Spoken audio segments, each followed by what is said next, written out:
Usually, when we talk about a courtroom drama, there is a very clear line drawn right down the middle of the room. Oh, for sure. You have the judge sitting high up on the bench. Right, with the gavel in hand, just looking down with total authority. Yeah, and then, sitting over at the defense table, you have the accused. Sweating, just waiting for the verdict to drop. Right, the roles are completely separate, the lines are clean. Yeah, I mean, the person passing the sentence and the person receiving the sentence are never, ever the same person. No, the entire structure of our legal system is built on that separation. I mean, without it, the whole concept of a fair trial just falls apart. But then you step into the world of the Apostle Paul, specifically the opening of his letter to the Romans. Oh, man. And suddenly, that clean courtroom is just thrown into total chaos. We are looking at a legal and a spiritual landscape that is honestly shocking. It really is. It flips everything on its head. Because this is a courtroom where a juror is sitting in the box, and halfway through the trial, this juror stands up, points at the defendant, and starts loudly condemning them for their crimes. Right. The juror is furious, demanding justice. Yes. And then, suddenly, the bailiff walks over, handcuffs the furious juror, and physically drags them to the defendant's chair. It is wild. And why does that happen? Because the juror has committed the exact same crimes. The person most loudly judging the world is the one caught in the crosshairs. It is the absolute definition of a trap. And it is a trap that catches the people who feel the most secure. Welcome to Reformed Thinking. Today, we are taking a massive stack of sources. We've got commentaries, historical research, and detailed notes that you, the listener, actually sent in. Yeah, the notes we got from you guys were fantastic. They really were. And we are extracting the core insights from one of the most intense theological arguments ever written, which is chapter 2 of Paul's Epistle to the Romans. It's a heavy chapter. It is. Our mission for this deep dive is to analyze this brilliant bait and switch because, well, to set the stage for you, the first chapter of Romans lays out the undeniable, blatant wickedness of the world. Right. It paints this really dark picture of a society that has completely turned its back on its creator.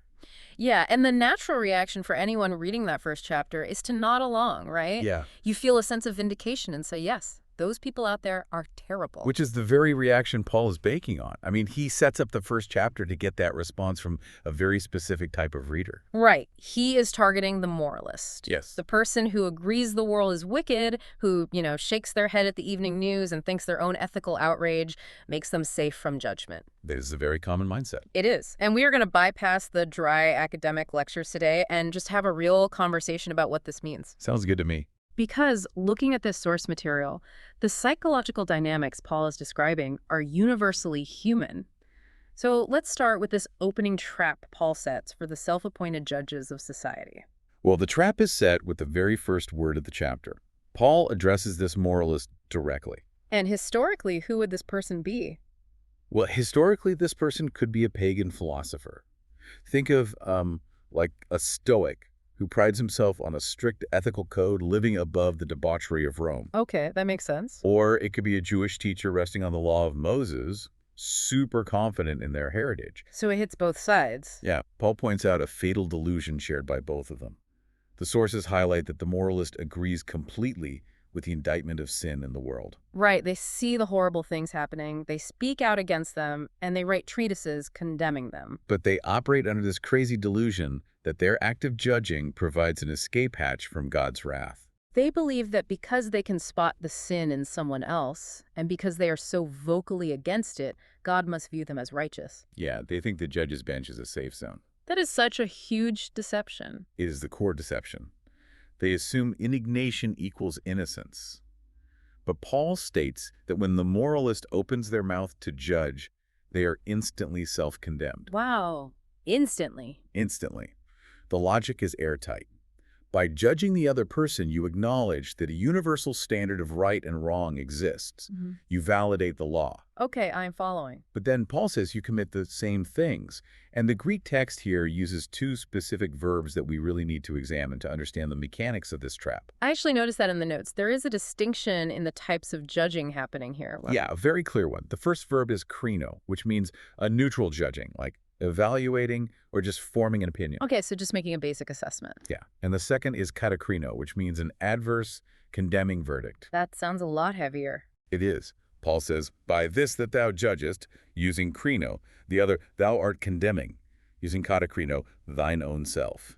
Oh, wow. So the moment you evaluate someone else's action as wrong, you validate the standard of justice. You do. And because you commit the same things, that standard instantly swings back and crushes you. This raises a massive psychological question for me.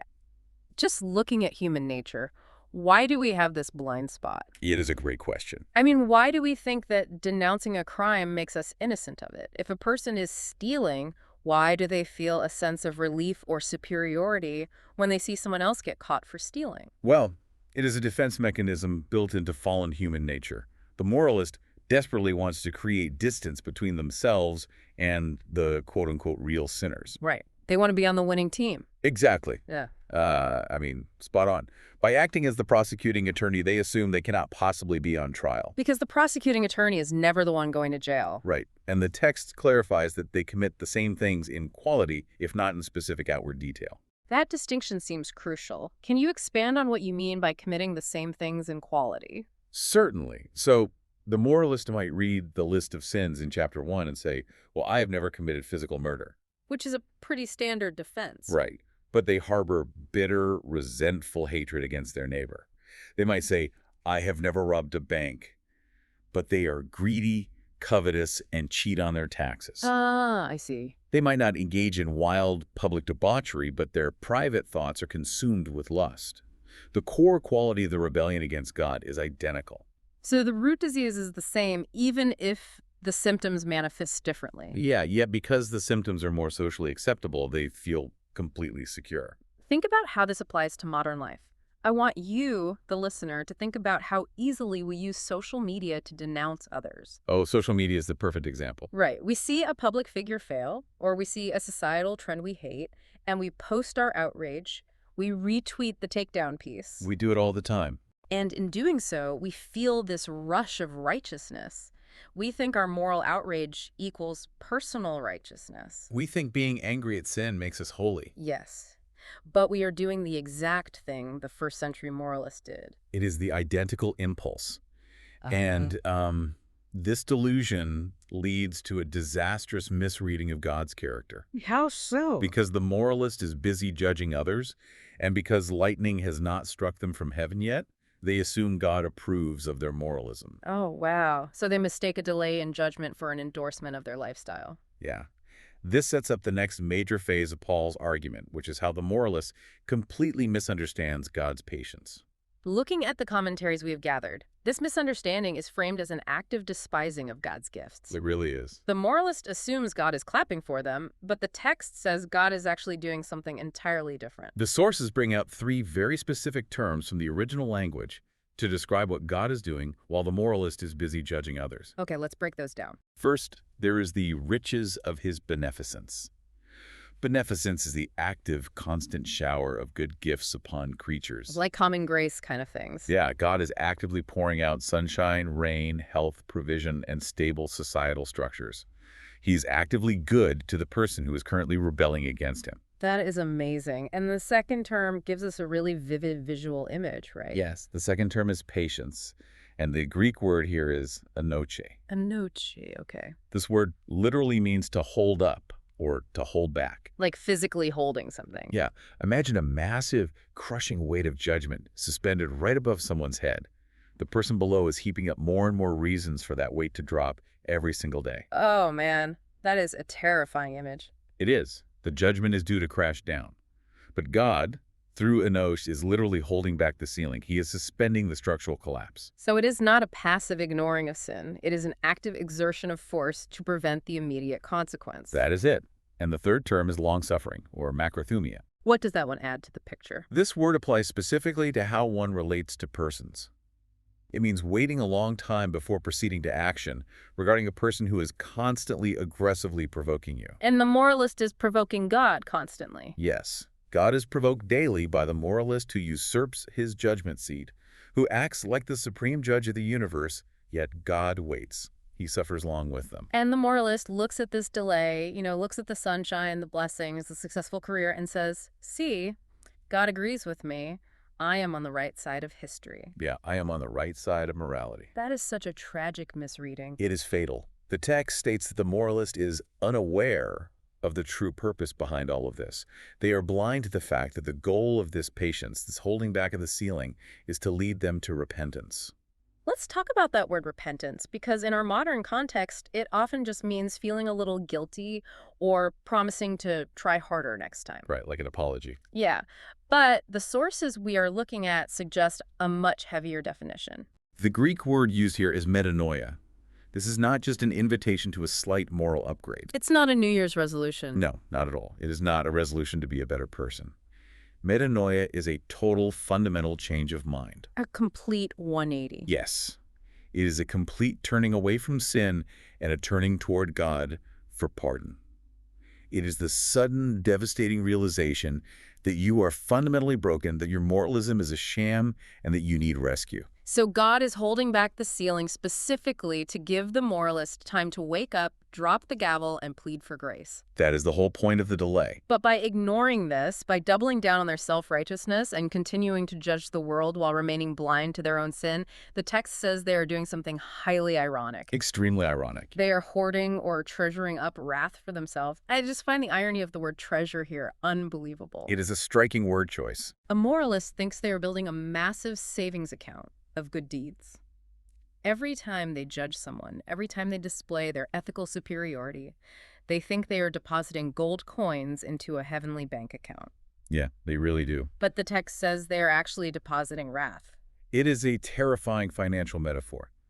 The text literally reads, "In accord with thy hardness and unrepentant heart, thou art treasuring up for thyself wrath." They're aggressively accumulating it. Yes, they want maximum returns on their self-righteousness, and God is saying you're maximizing your own doom. Wow. Every day they refuse to experience metanoia, they add another deposit to the account of wrath. They are ignoring the purpose of the holding action of God. And this concept of a final payout, a day when the bank account is finally opened and the dividends are paid, leaks directly into how the text describes the actual mechanics of that future day of judgment. Right, because the patience eventually runs out. Yeah. If God's patience isn't a stamp of approval, then what is the actual standard he uses when that patience runs out? The sources highlight a fascinating compound word here. Yes, dikaiokresia. Dikaiokresia, that's a mouthful. It is a rare, highly specific word. It means the absolute righteous judgment of God. Right now, we live in the day of God's patience, his anosh. Right. The holding back of the ceiling. But there is a designated day of wrath, and on that day, this righteous judgment will be revealed to the entire universe. And what is the standard on that day? The core, unbending principle of this day is that God will give to everyone according to their works, with absolutely no partiality. The phrase in the notes is no respect of persons. Correct. God will not look at a person's face. He will not consider their pedigree, their financial status, their societal influence, or their religious title. He will look strictly at the works. Only the works. This has to be a terrifying prospect for the moralist who thought their title, philosopher, teacher, good citizen, was their shield. It strips all of that away. The text lays out a very structured, mirrored way that this judgment will fall. The commentaries refer to it as a chiasm. Yes, it is an elegant, symmetrical structure that separates all of humanity into two distinct camps. Okay, what are the two camps? On one side, you have those showing perseverance in good work. For them, the outcome is glory, honor, and incorruption. And the other side? On the other side, you have those obeying unrighteousness from self-seeking motives. For them, the result is wrath, indignation, tribulation, and anguish. Let me stop you there, because examining the linguistic notes in our source stack, the verbs used to describe the actions of these two different groups are not the same. You caught that. That's a great detail. Yeah, it is not just a matter of one group doing good and one group doing bad. There is a nuance in how they do it. You spotted a crucial detail that often gets overlooked in translation. When describing the actions of the wicked, the text uses the verb katergazomai. Okay, hatergazomai. This means they fully work out the base things. They completely, thoroughly accomplish their wickedness. So they go all the way with it. Yes. The prefix kata gives the verb an intensive, completed force. They bring their sin to full fruition. And what about the other group? But when describing the actions of the godly, the text uses the simple verb ergazomai. They simply work the good. Why is that distinction so significant in the context of this argument? Because it protects the core reality of the human condition. Even the most godly person never does the good perfectly or completely in this life. There is always some flaw. Right. There's always imperfection left. There's always mixed motive. Human merit has no place in the final judgment because no human completely fulfills the good. We only work at it. Wow. The wicked, however, fully accomplish their rebellion. Their sin is complete. I need to ask a theological question here because looking at the broader context of Reformed theology in these commentaries, there seems to be a massive tension. I think I know where you're going with this. If works are the standard on the day of judgment, if God is literally handing out verdicts based on perseverance in good work versus obeying unrighteousness, how does that not contradict the core doctrine of justification by faith alone? It is a massive question. I mean, we just said human merit has no place, but the text plainly says God judges according to works. How do we resolve that tension without twisting the text? It is perhaps the most vital question in understanding this chapter. The key is understanding the nature of a public judgment versus a secret declarative judgment. Okay, unpack that for me. In the secret judgment of a person's soul during life, and at the moment of death, faith or unbelief makes the definitive decision. Right. Faith unites a person to Christ, and they are justified completely, instantly, by his merit alone. The righteousness of Christ is imputed to them. So that is the hidden reality. Yes. However, the last day, the day of dikaiochresia, is a public revelation. It is a vindication of God's justice before the entire universe of angels and men. So it is a demonstration. It is a public courtroom where the evidence is displayed. That is it. Works are the public evidence shown before the court to validate the secret judgment of faith. That makes a lot of sense. As faith has its native unavoidable works, so unbelief has its native unavoidable works. A living faith produces a changed life. So God is pointing to the works as proof. Yes. God points to the perseverance in good work, not as the currency that bought salvation, but as the undeniable public proof that true, living faith was present. The works validate the faith. So there is no contradiction at all. None. The doers of the law are justified on that day because their doing is the visible fruit of the invisible faith that alone justifies. It is the difference between the root and the fruit. Oh, I like that. Yeah, the root is faith, hidden underground, drawing all its life from Christ. Yeah. The fruit is the works, visible to the whole world. You do not get the fruit without the root. That is true. So God judges the fruit to prove the reality of the root to the universe. That is an excellent way to conceptualize it. The fruit is the evidence submitted to the court. Now, this impartial standard brings up another massive logistical issue for Paul's argument. Which is? If works are the standard, and God shows no partiality toward the Jew or the Greek, what happens to the Gentiles who never possessed the written law of Moses? Ah, yes. The question of the unreached. Right. How can God judge someone against a legal standard they never received? If I am a pagan living in the 1st century, miles away from Jerusalem, I have never seen a scroll of the Torah. Yeah. I have never heard of Moses, Sinai, or the 10 Commandments. I am completely outside the covenant community. How does the righteous judgment apply to me? It seems unfair to grade someone on a test they were never handed. Paul anticipates this exact objection and provides a staggering answer. He proves that Gentiles who completely lack the written external law still have the work of the law written on their hearts. Written on their hearts. What does that look like practically? They demonstrate this invisible writing by naturally doing things contained in the law. Yeah. They care for their children, they punish murder, they value honesty in trade, they build legal systems. So society functions because of this. Yes. Their very nature responds to an internal standard.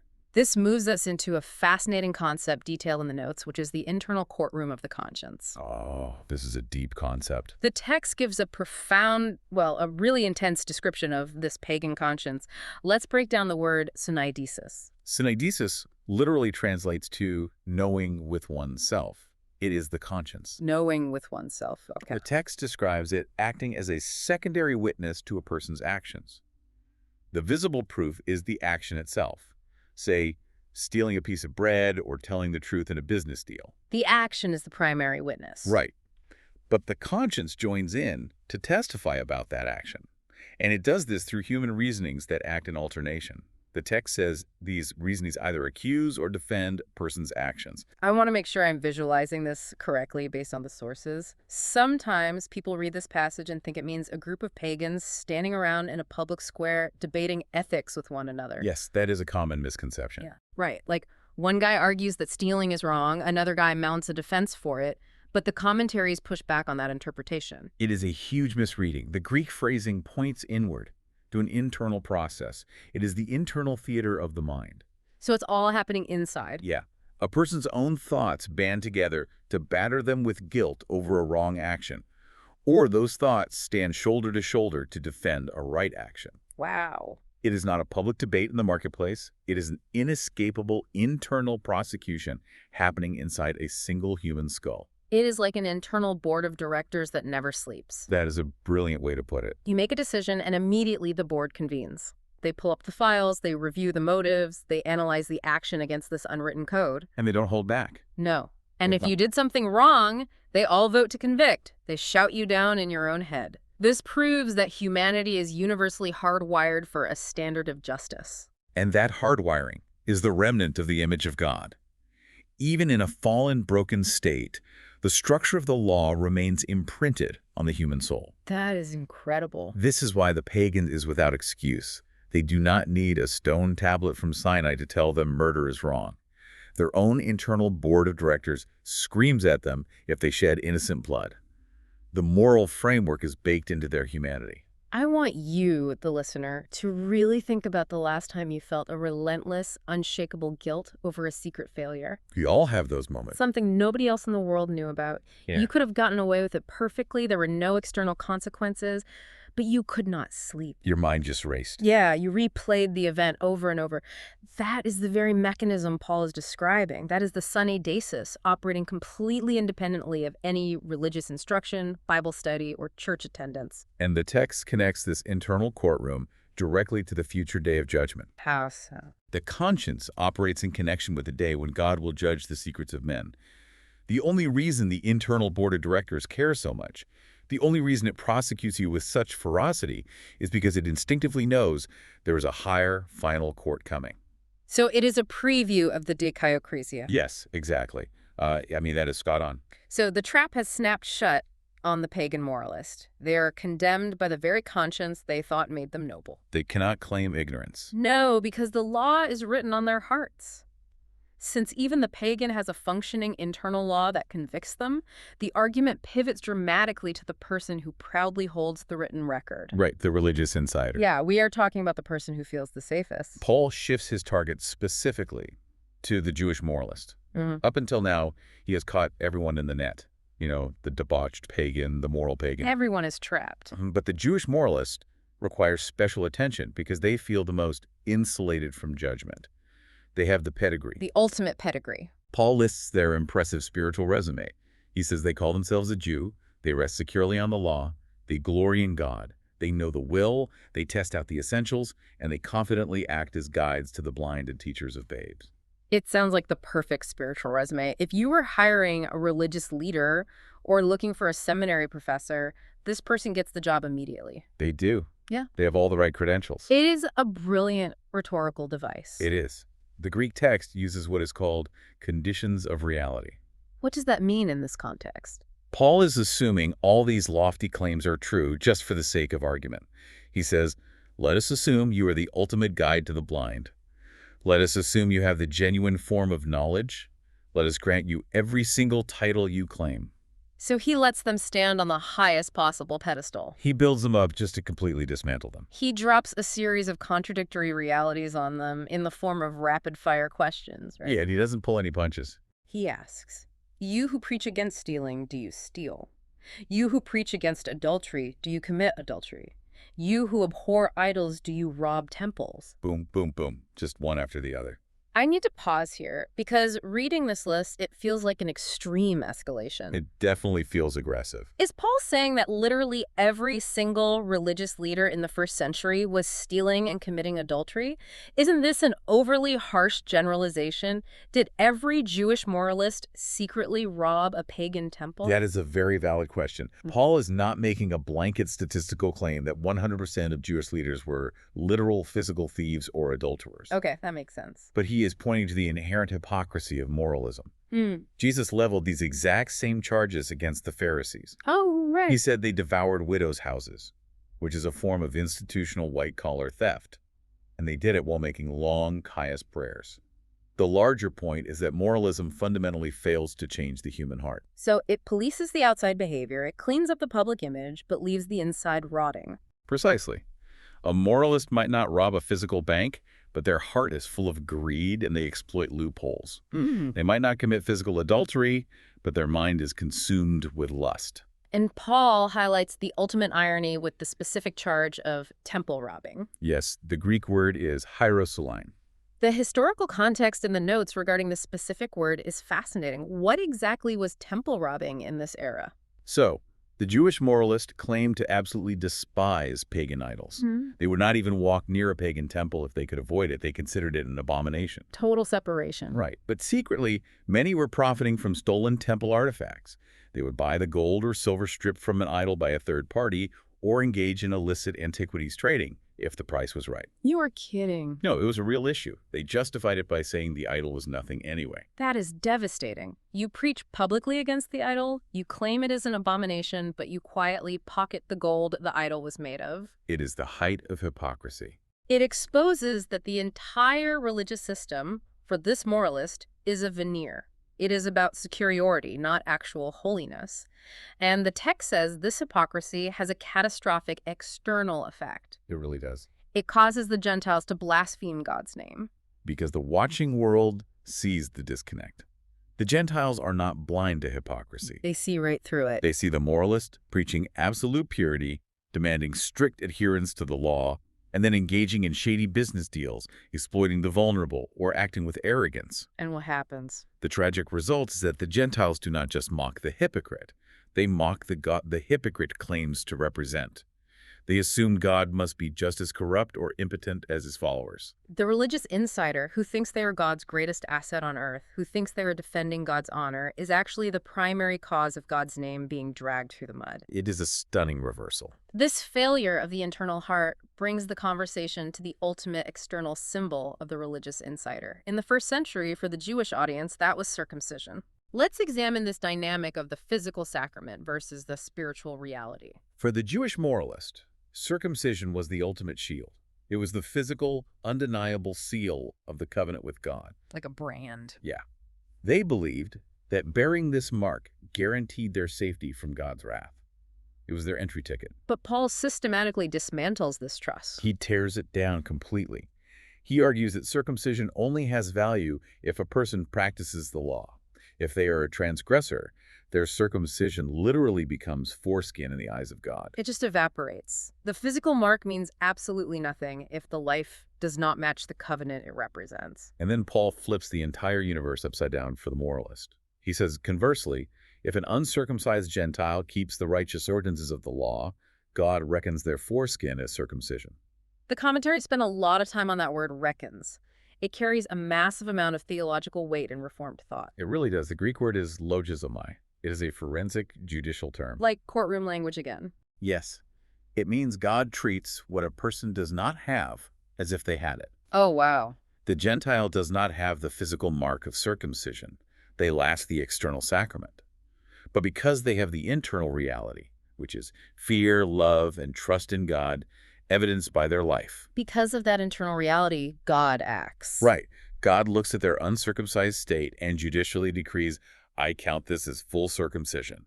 The external sign means absolutely nothing without the reality of a circumcised heart and spirit. This reminds me of a marriage ring. How so? A wedding ring is a beautiful seal of a marriage covenant. It represents vows, fidelity, and love. It is a powerful symbol. Very true. But think about someone who wears their wedding ring every single day.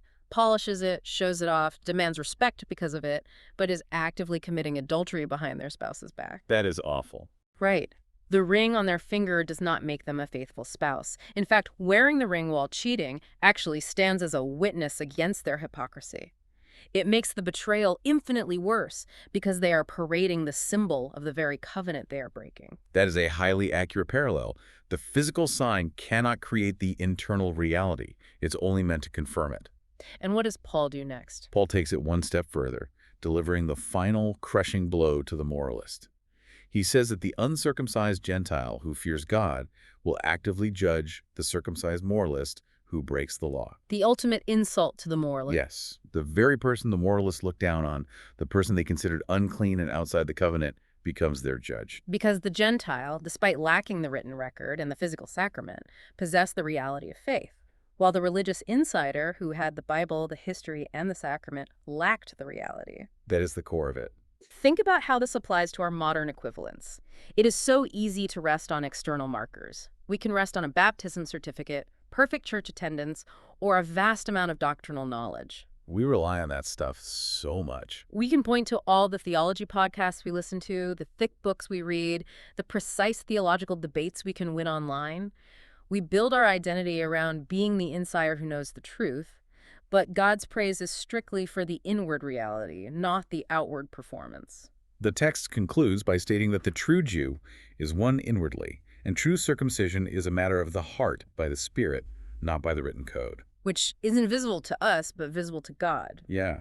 A person's praise is not derived from men who only see the outside and applaud the performance, but derived from God who pierces through the veneer and sees the heart. Which brings all these threads together perfectly. We have covered a massive amount of ground today through these sources. We really have. It is a dense text. We looked at the moralist's trap, analyzing how judging others guarantees our own condemnation because it proves we know the standard we are breaking. Right, the trap of Catacrino. We examined the terrifying impartiality of God's final judgment, the dikaiochresia, where works provide the public evidence of our true allegiance to the universe. The evidence of the root. We explored the inescapable internal courtroom of the conscience, the syneidesis, proving we are hardwired for justice. Our own internal board of directors. We watched the complete collapse of the religious insider whose hypocrisy causes the world to blaspheme.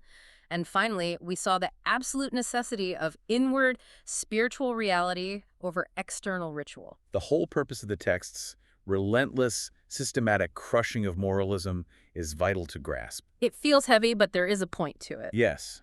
Paul is not just trying to make people feel bad or win a theological debate. He is dismantling every false refuge, every fake escape hatch, to leave a person with zero options other than pure grace. Pure grace. When moralism is destroyed, when you realize your own gavel is going to be used against you, the gospel can finally take root. It is a demolition project. You have to clear the site, tear down the crumbling structures of self-righteousness before you can lay a new foundation. That is beautifully said. Well, I want to leave you, the listener, with a final thought to mull over as you go about your week. We talked about how the moralist thinks having the correct moral standard keeps them safe. They think it is their shield. But if having the correct standard and denouncing the sins of others actually increases our accountability, how should we view our consumption of daily news and social media? That is a tough question. Every time we express outrage at the failures of public figures or societal trends, every time we share a post to show everyone we are on the right side, are we unwittingly gathering evidence that will be used in the courtroom of our own conscience on the last day? A sobering thought. Are we building a prosecution file against ourselves with every judgmental tweet or conversation? Thank you for joining this deep dive on Reformed thinking. Take some time this week to look past the outward performance and examine the inward state of your own heart.